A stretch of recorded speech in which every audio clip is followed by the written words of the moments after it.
This is the Post Shift Podcast, a raw look at the hospitality industry. What's happening, Post Shifters? I know I've been a little bit slack over the last couple of weeks again. Post Shift shots up. It's been extremely busy, lots of travel. This week alone, last week I did the Great Northern Cocktails book launch on Monday. I went to Vancouver on Tuesday and did a book launch at Clue Club on Tuesday, which was awesome. A lot of great people came out. Wednesday I stayed in Vancouver and did some work for BC Spirits, which is my distillery tourism marketing platform. Then I flew to Kelowna on Thursday, did a cocktail competition, which was fantastic. You'll see a couple of the bartenders from that competition going into the next edition of Great Northern Cocktails. Then Friday I did a book launch at Okanagan Spirits in Kelowna. Then I came back for the weekend. I actually enjoyed a great weekend in Vancouver with my family, celebrating the christening of my niece, which is fantastic. I don't usually get to a lot of family events because I'm quite busy, and my wife is extremely understanding about that sort of thing. And then I just got home. It's Monday afternoon. I thought I'd pop down a quick video. And I fly to Edmonton tomorrow to do a launch in Edmonton at Little Hong Kong with my boy James Grant. And then I'm not going to be really crazy enjoying the city, but I literally fly to Calgary the next day, do a big launch at Proof and Company in Calgary with the guys there, Aaron and the guys there, which I've got a long-standing relationship with the guys at Proof through multiple different managers. And then I head home, which is the last of my travel for the year. Fingers crossed, maybe one trip to Montreal to see Mr. Demers and get some work done for 2020 in Montreal. So I've been contemplating how to lay this post out, or this podcast, because I have been so busy, and I've done a couple of gratitude posts and thank you posts, but I wanted to give some realism to the gratitude, because at the end of the day, I think that's the missing piece in truly being thankful and grateful, because I've been struggling with this the last little while, just with how busy I've been. And I haven't really had a day off since about May, and I do love the game that I play. I do love the business of hospitality, and I don't like to say entrepreneurship, but I suppose entrepreneurship. And so I wanted to sort of give a realism to it. So since coming back, I've been grateful for 2019. I've written a book, went back to school. I had deferred my classes for another year or so because I had become so busy. But writing Great Northern Cocktails was a great achievement for myself this year, above and beyond where I thought it could possibly ever be. I love this country and I love the industry we're in. I love the fact that we can go from Toronto to Vancouver to Halifax to Edmonton to Calgary, Red Deer, everywhere, and everybody automatically just your buddies. And so I really, really love that fact, and so I wanted to make this my love letter. I'm going to go 3 cocktails in it. It's not a cocktail book about me and the Canadian cocktail culture. Really, my publisher pushed me to put those 3 recipes in because I really wanted to be the conduit for Canadian cocktail culture game worldwide. And I appreciate everybody who supported me. I am already working on the 2nd edition, so if I forgot you, I apologize. It's nothing withstanding. It's not personal. It's purely wrangling 150 bartenders from across the country was an effort unto itself.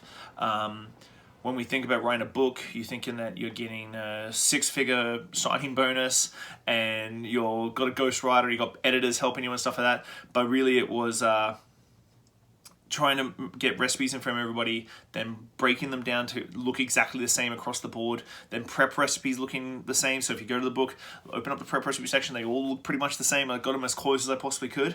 But the realism and the great gratitude of it is that a publisher didn't come to me.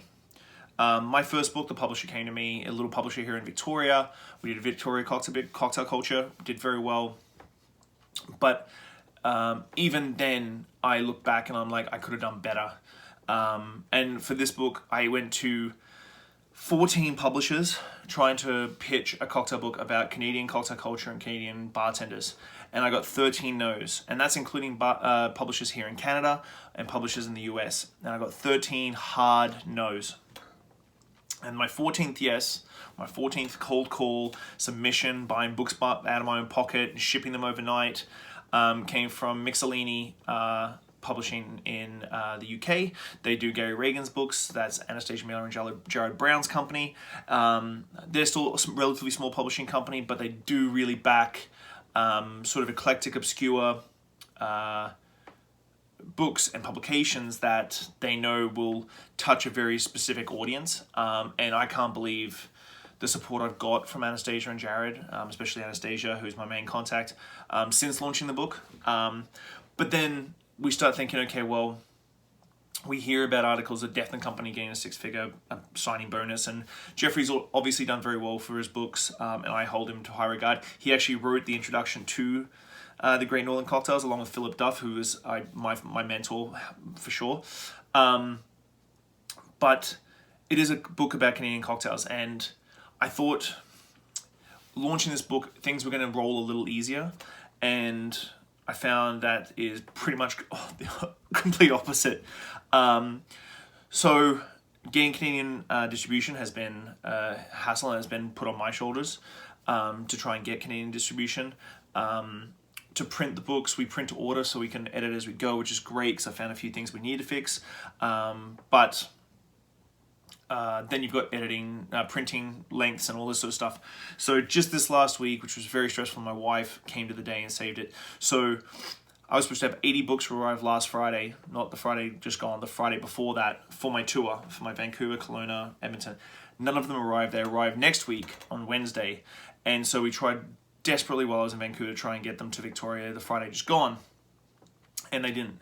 So Anastasia and my wife worked together and got a PDF of the manuscript sent via email to Victoria, where we printed them out at $5 above how much I sell them for. And so the books are coming late. They were supposed to pay for this tour because it's coming out of my own pocket. This tour to Vancouver, Kelowna, Edmonton is all out of my own pocket. I don't have a PR company paying for it or a brand backing it. And then to top it off, the 20 books I've got coming to Alberta with me cost me $5 more than what I'm going to pay for them, what I'm going to sell them for. So I'm completely 100% grateful for the work that's gone into the book and all the people that have supported it. But I think there's a misconception when it comes to realistic gratitude, if you will. And writing a book isn't like an easy ticket that you can automatically get invited to things or eventually get a PR company and a marketing company to look after you.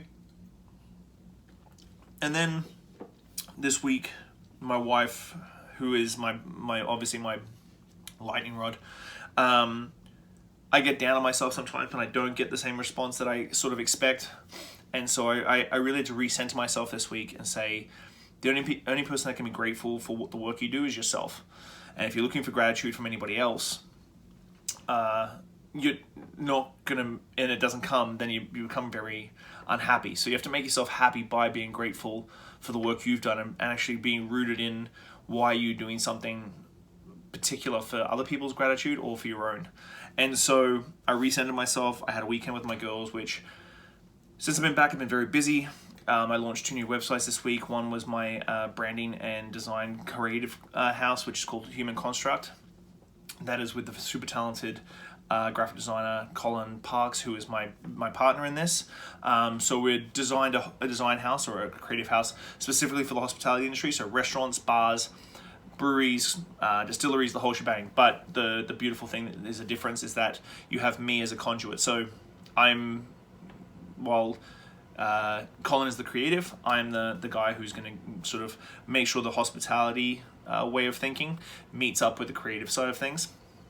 And so that's what I launched as well. And I also launched something under the radar called CanadianBarstore.com, which is a Canadian-based website here that I created that will get really cool, eclectic stuff that we all want and get it shipped directly to you in a couple of weeks. So that launched as well.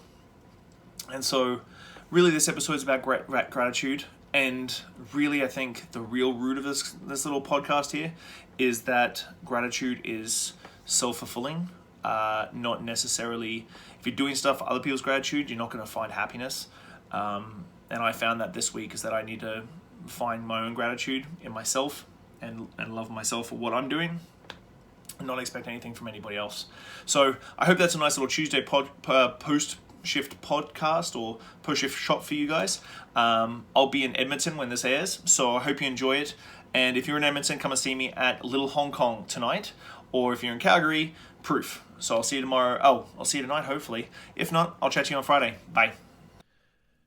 Thanks, guys. I hope you enjoyed that episode. I really enjoy sitting down with friends and people who I haven't met before, or mentors, or people I idolize, and fanboy out a little bit. I really hope you enjoy the episodes and everything you get from them, because I'm just going to keep loving doing them, and they're just going to keep happening. But I recently started working with Beyond Footwear out of Toronto. Beyond Footwear is, if you've looked at my Instagram or my social media, my fantastic shoes that I wear around.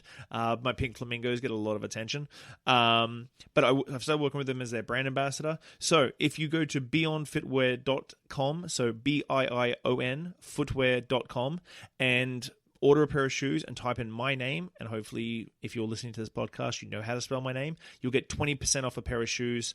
I really enjoy them. They're comfy as hell. I travel in them, I work in them, I do absolutely everything in them, and I really enjoy working with these guys. It's an amazing company out of Toronto, and I'm thankful that I have been given the opportunity to be a brand ambassador. So I want to thank everybody for the support for the podcast. I want to thank everybody for following along on social media, and if you want a cool gangster pair of shoes, you've got to have a pair of Beyonds. See you guys. Bye.